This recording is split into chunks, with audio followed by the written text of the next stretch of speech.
Merci, bonjour et merci de me donner la parole aujourd'hui sur cette thématique qui m'est chère. Alors, au titre de mon intervention « Un esprit sain dans un corps sain », célèbre traduction de la citation « Mens sana in corpore sano », j'ajouterai un point d'interrogation.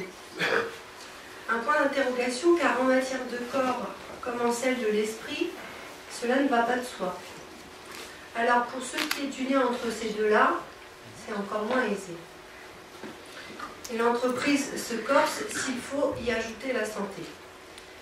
Cette phrase de Juvénal me servira donc aujourd'hui de support pour vous proposer une certaine lecture de l'activité physique et sportive à partir de ce que l'on nomme la santé. Pour commencer, arrêtons-nous quelques instants sur cette citation qui remonte à l'Antiquité. Donc, à ce moment-là, il est question de prier les dieux pour avoir un esprit sain dans un corps sain. Notons déjà que la santé n'est pas que l'affaire du sujet. Puisque ce sujet-là, il doit s'en remettre à d'autres, les dieux, pour l'obtenir. Elle lui est quelque part extérieure. Soulignons dans un second temps que le tour de force du poète est ici de sous-entendre qu'on ne peut séparer corps et esprit, ce qui allait à l'encontre des considérations de l'époque. Ici, la santé du corps ne prévaut pas sur celle de l'esprit. Et le quidam qui obtient cela a tout pour être heureux. Donc si l'on suit Juvénal, la recette du bonheur est donc simple. Santé physique et santé mentale sont nécessaires mais aussi suffisantes pour apprécier la vie à sa juste valeur. Qu'en est-il aujourd'hui, à l'heure où ce ne sont plus les dieux qui accordent la santé, et où le sujet ne sait plus à quel sein se vouer? On peut dire que de nos jours, la santé est devenue un enjeu social majeur. On ne manque pas de favoriser tout ce qui peut y concourir. D'où le développement de campagnes de prévention, de promotion de la santé, de programmes d'éducation. Le concept de santé mentale se déploie davantage à partir du terreau fertile d'une généralisation des troubles et d'une médicalisation plutôt à outrance des émotions. Exit la dimension subjective et ce qui pourrait être la cause ou les causes de la souffrance du sujet. Ainsi, une banale timidité devient un trouble de la personnalité évitante. Le deuil n'est plus reconnu comme une réaction normale, logique, à la perte d'un être cher, mais comme l'un des signes de la dépression. Dans tous les cas, à chaque trouble son traitement. Et la pilule est même trouvée bien en amont de l'entrée dans le manuel des diagnostics. Cherchez l'erreur. Alors notre quotidien se trouve inondé par ce que l'on appelle des recommandations de bonnes pratiques. Sur un air de fait passif et pas ça, les experts enjoignent de manger 5 fruits et légumes par jour, de dormir au moins 8 heures par nuit, de ne pas manger trop gras, trop sucré, trop salé, sans oublier que fumer tue, que l'abus d'alcool est dangereux pour la santé, j'en passe. Et bien sûr, tout ça, c'est récupéré par les enseignes publicitaires qui n'ont pas de cesse, qui continuent de poursuivre ces discours. Quoi qu'il en soit, les recommandations sanitaires, même si l'on sait qu'elles sont standardisées, passent tranquillement dans le langage commun. Par deux banales, un verre ça va, deux verres bonjour les dégâts, c'est pas bon pour la santé, etc., etc. Preuve que chacun s'en fait le porte-parole, souvent à son insu. Ces formules prêtes à porter se font l'écho de la voix qui à la fois veut le bien pour l'autre et en même temps qui sait ce qui est bon pour lui. Comme si le sujet ignorait tout de la question. Celui-ci ne serait-il plus le mieux placé pour dire ce qui est bon pour lui? Tout naturellement, ces recommandations infiltrent le champ sportif. Et comme tout le monde sait que le sport c'est bon pour la santé, l'activité physique est fortement valorisée. Mais cette affirmation est-elle si juste? En 2010, l'OMS, Organisation mondiale de la santé, a édité un guide des recommandations mondiales de l'activité physique pour la santé, apportant conseils et avertissements à toutes les classes d'âge. Par exemple, les 18-64 ans, qui représentent quand même une classe assez large, sont invités à pratiquer au moins au cours de la semaine 150 minutes d'activité d'endurance d'intensité modérée ou au moins 75 minutes d'activité d'endurance d'intensité soutenue. J'en passe, hein. Vous voyez un peu la logique. Et alors, pour ce qui concerne les enfants de 5 à 17 ans, enfin les enfants et jeunes gens, ils devraient cumuler au moins 60 minutes par jour d'activité d'intensité modérée à soutenue. Le chiffrage, c'est un phénomène de mode. Mais alors, comment en arrive-t-on précisément à de tels chiffres? Sur quoi se fondent-ils? Et qui s'acquitte réellement de ces quotas? 1 heure d'activité physique par jour pour les enfants, quand on voit ce qu'est un emploi du temps d'élèves de primaire, qui, suite à la réforme des rythmes scolaires, jongle entre enseignement, parfois aide de devoir, et depuis peu NAP, nouvelle activité périscolaire, où il peut effectivement faire du sport, mais pas toujours, sans compter qu'il va à l'école le mercredi, enchaînant une semaine sans coupure. Et quand ces chères têtes blondes poussent la porte d'un club pour faire un peu de sport, eh bien ce qu'on en remarque rapidement, pour les plus petits, c'est une grande fatigabilité et une certaine attente anxieuse des vacances. Je ne parle là qu'au nom, bien sûr, d'observations tirées de mon expérience d'assistante sportive auprès de plusieurs petits groupes de jeunes pratiquants âgés de 3 à 15 ans d'un petit club de quartier. Quels seront véritablement les bénéfices de cette nouvelle organisation en termes de santé physique et psychique? Point d'interrogation. Pour le moment, il n'y a pas encore assez de recul pour pouvoir analyser de près ce phénomène récent, qui date de 2014. J'ai trouvé sur Internet une enquête intéressante de l'Union nationale des associations familiales intitulée « Rythme scolaire, qu'en pensent les parents ?» Sur 4000 parents interrogés, 69% estiment que la réforme a eu un effet négatif sur le bien-être de leurs enfants et sur l'organisation familiale. Au premier plan de ces effets, changement au niveau des activités extrascolaires, 70%. En effet, il n'est pas rare que des enfants aient été contraints d'abandonner une de leurs activités de loisirs. Et je ne parle pas des conséquences de cette réorganisation pour les clubs sportifs. Bien que le sport ait été étudié à maintes reprises sous l'angle de la santé, on peut dire que la promotion du sport est un fait récent.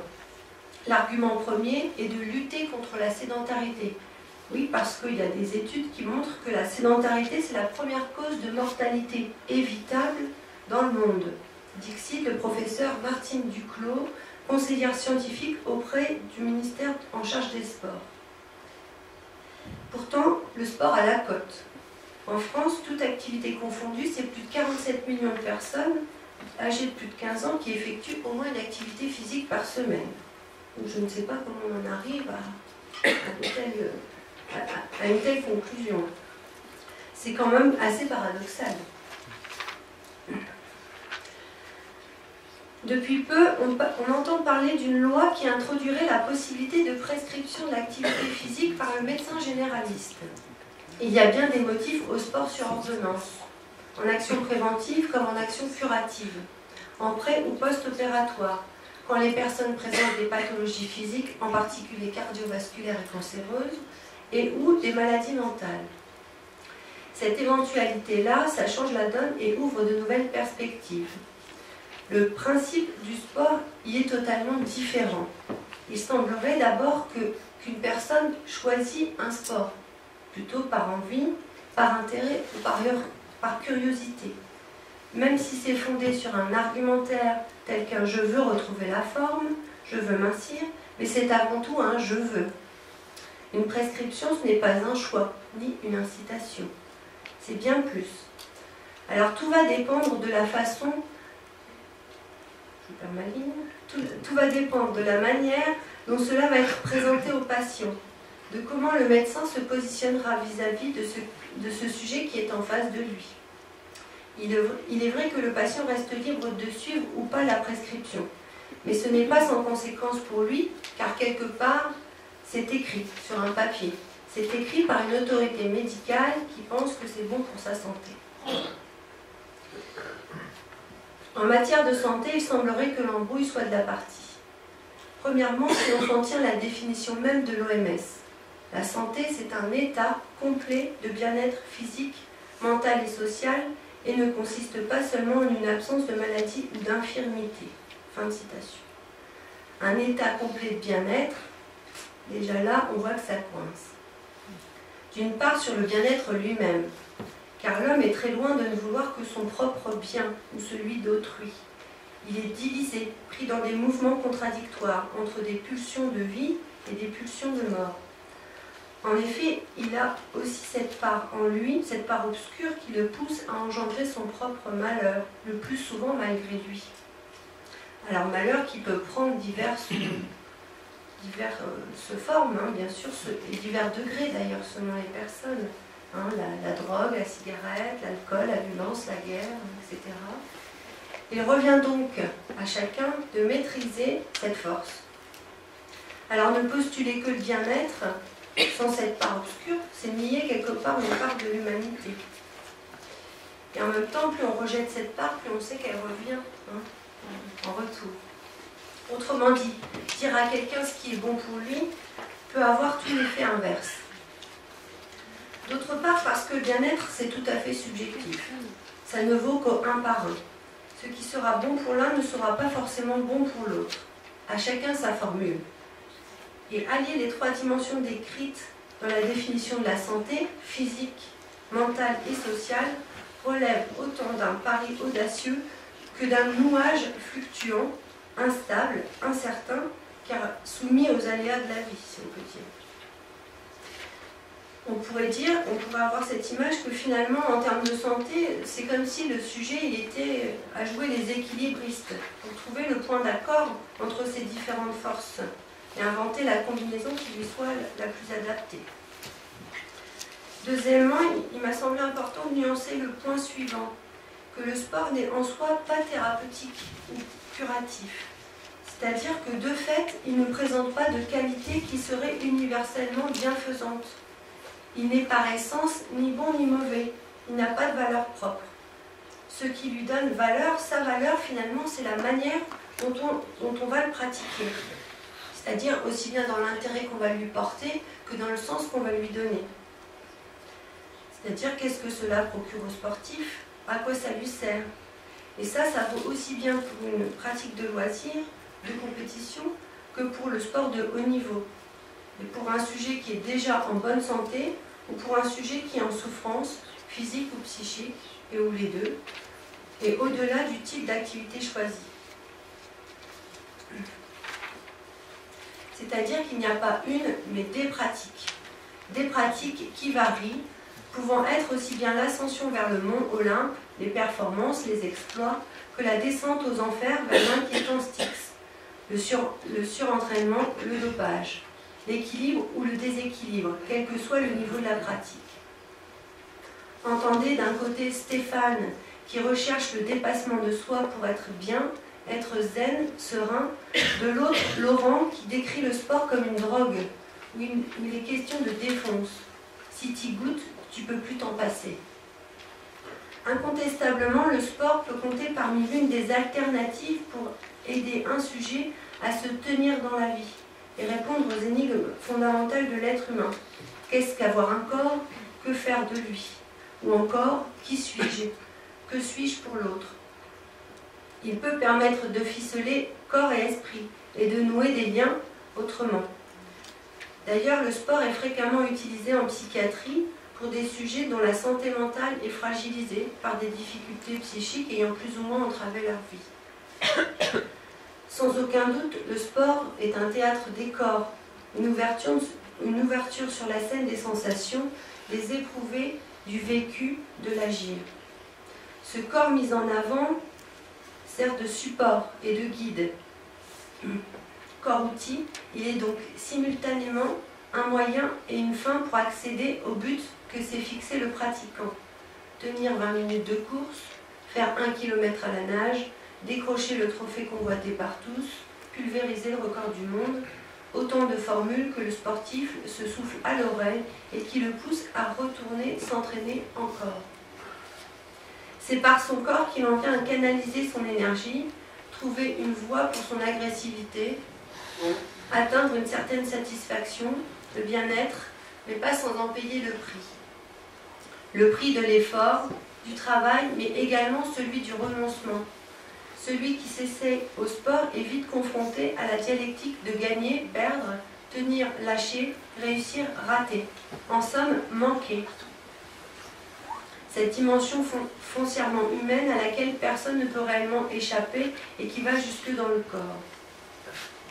Alors pour certains athlètes, pour certains, dont des athlètes de haut niveau par exemple, il s'agira de voiler ce manque en cultivant une espèce d'image forte, totale, par des exploits insensés, par ces limites qu'ils repoussent sans cesse, par ce flirt permanent et téméraire avec l'impossible. Pourtant, même dans le sport de haut niveau, le manque ne manque pas. Semblable à un boomerang, il fait retour. Ça peut être les blessures, les contre-performances. C'est l'éternelle place de 4e. C'est le sportif qui rate totalement sa prestation alors qu'il s'est entraîné depuis des mois. C'est celui qui se pète. Néanmoins, il ne suffit pas de savoir qu'on a un corps pour avoir conscience qu'on en a un, au sens psychique du terme, qui nous appartient et qui est véritablement matière vivante. Il ne suffit pas de savoir le faire fonctionner, de le maîtriser parfaitement, de savoir sauter, grimper, sprinter, taper dans une balle et bien d'autres choses pour habiter son corps. C'est bien plus complexe que cela. Car le corps est, dira-t-on, un ensemble composé de différentes parties, certaines visibles, d'autres non, et qui, malgré des fonctions bien distinctes, cherchent à fonctionner conjointement. Ce corps est d'une certaine façon un espace qui, de par le contour qui le délimite, a ses propres limites justement, soit un bord qui marque l'existence d'un intérieur et d'un extérieur, c'est-à-dire de ce qui est de l'ordre de soi et du non-soi. Ce corps en 3D, corps-volume, ça va aller, oui. Ce corps en 3D, ce corps-volume est parsemé de points d'intersection entre le monde intérieur du sujet et la réalité externe, c'est-à-dire les orifices, ces trous dans le corps. Quand les espaces ne se confondent plus, quand les espaces intérieurs et extérieurs, le corps devient une entité à part entière, différenciée du corps de l'autre. Et en parallèle, le sujet devient un être individué, différent de l'autre. En définitive, il s'agit toujours de se constituer une sorte d'enveloppe psychique, un contenant, et une image du corps, au sens de surface de projection, c'est-à-dire au sens où le sujet, il imagine quelque chose de son corps. On a toujours d'ailleurs plein de fantaisies vis-à-vis de son corps. Et tout ce processus de symbolisation que je viens de développer très sommairement ne se réalise pas sans l'appui d'un autre, ni sans celui du langage. Corps parlé, corps parlant. Le sportif ne se réduit pas à son corps, même si celui-ci en quelque sorte parle.